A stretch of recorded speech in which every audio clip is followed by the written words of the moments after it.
it's basically just we're supposed to interview a manager, find out what their experiences are, and be able to analyze it in a paper format. But Yeah. I just have a few questions. Hopefully it won't take the full hour. But Okay. you want to start off with a little bit of background, maybe education and experience. Okay. Sure. Let's see here. Got my bachelor's in accounting from University of Texas at Arlington. And I've also got my CPA, so I'm certified in the state of Texas. I want to do and that. have maintained that over the years. And that's just a really great thing to have. Yeah. And then really hadn't really thought about masters until recently, and so now doing that, obviously. Yeah. Do you like the EMBA at WSU? Oh yeah, it's a great program. Just all the classmates are really one of the big pluses. Yeah. Just getting to have all their experiences and learn from those guys. And it's a smaller group, isn't it? Yeah, it's like 24 of us. Yeah, that makes it nice. Oh yeah, yes, that's been nice. But so prior to Spirit, I came here in 2006. Okay. As the Director of Financial Reporting. Currently, in addition to those roles, I'm the Assistant Corporate Controller. And so that's going well. So basically have all of the SEC external reporting responsibilities within one side of my group. And then the other side is the general ledger function for Wichita, as well as the global corporate consolidations.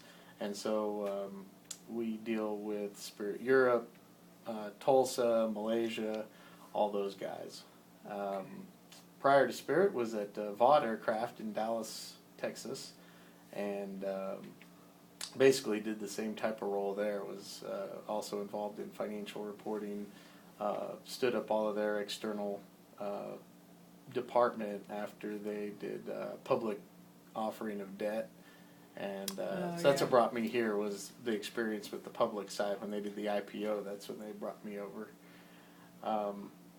So prior to that, a hodgepodge of things. Worked for Coca-Cola, Burlington Northern Santa Fe, public accounting, was with Arthur Andersen for 2 years. Oh, yeah. So all kinds of stuff in my background. Wow. Well, thank you. So how long have you worked as a manager in a manager's role? Let's see here. Altogether, probably at least 10 years, maybe 12 years. Once I made senior at Arthur Andersen, basically have performed in a manager capacity ever since then. Okay. About how many employees report directly to you? Let's see. Currently, I think that's 12. Okay. Can you describe, just kind of generally, what your responsibilities are and what activities you have for which you oversee those 12 employees? Yeah, that's let's see here. So external reporting is the preparation of of our 10Q, 10K, 8Ks with the SEC. So all that external reporting. So that involves the compilation of basically footnote data, financial statement data from the consolidations group, as well as detail information from each of the sites. So those are all really SOX governed, as far as those are critical financial reporting controls that we have in place and processes, because if anything fails within that process, you have direct impact to the external financial statement. So that's a really key process, being a public company. Then over on the consolidation side, that is basically pulling together all of the trial balances from the external sites, the conversion from foreign currencies, so all the translation activities, the stock compensation calculations, earnings per share calculations are also done there. as well as our Onyx reporting. So we're now, we have to be, with Canada moving to IFRS essentially this coming January 1, 2011, we have to submit all of our Onyx financials. We've had to do it all this year, and we'll do it going forward under international financial reporting standards. And so we had to do that conversion over the last year. Oh, wow. And so that's been a whole nother set of gap. So we're kind of on the cutting edge of worldwide accounting gap convergence between U.S. GAAP in particular and the IFRS standards. Right. Wow. How would you describe your management style? Really, lead by example has been, kind of a recurring theme, particularly when we have large projects come up. The IPO was a good example where basically my skill set coming in was what they wanted. So it wasn't even, part of it was as managing it, which there were those aspects, but the other part of it was actually doing it. Right. And so it was a real combination there. And with the group being brand new at the time, a lot of that they were looking for the leadership of not just, barking orders, but also is he going to jump in and help out and be an active participant. And that's where I think one of my strengths is, particularly in that area was, we were working 70 plus hours a week, 7 days a week for a really long period of time.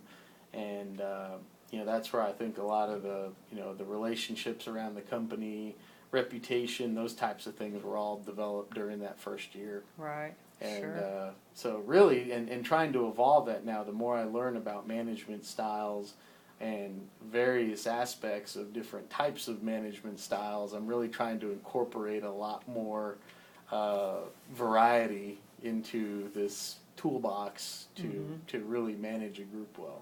Yeah. Okay. What do you think, and you already pointed on this a little bit, your strengths are as a manager? Besides, getting your hands dirty and stepping up to help the team. Yeah, I think really I think a sense of empathy is a good thing to have, as far as genuinely caring about what folks are interested in, what they do outside of work, right. That type of thing, as far as making sure that you stay in touch with the group and their interests both here and outside of work. Building that relationship. Exactly. Yeah. Exactly. Not necessarily social component, right. but it can be. Those are if we do stuff, at lunch or outside of work as a team building event, those types of things are fun. Mm-hmm. Great. So what do you think what some of your weaknesses might be as a manager that you need to work on or build up? Yeah, I think the tendency I have is to project more of my I guess kind of ideals or ambition, those types of things onto my staff, as far as assuming that high visibility, challenging projects are of desire to a lot of folks, because that's what I tend to go after. I like that kind of stuff, and realizing over time that not everybody wants those. Right. Folks, there's guys that come to work every day and do a great job, but they don't necessarily want that type of exposure, that type of challenge. And so trying to keep that in mind and still keep them challenged. We just don't want to go stale either. I think everybody wants to learn and grow, and it's just finding the right types of projects or additional job responsibilities, moving things around to appeal to the various the right mix levels of ambition, if you will. Okay. On a scale of 1 to 10, with 10 representing excellent management skills, how would you rate yourself as a manager? I'd probably say a 7 or 8. There's especially as going through the MBA program here, made me realize that there's a lot of different things I could be doing. And so really I've tended to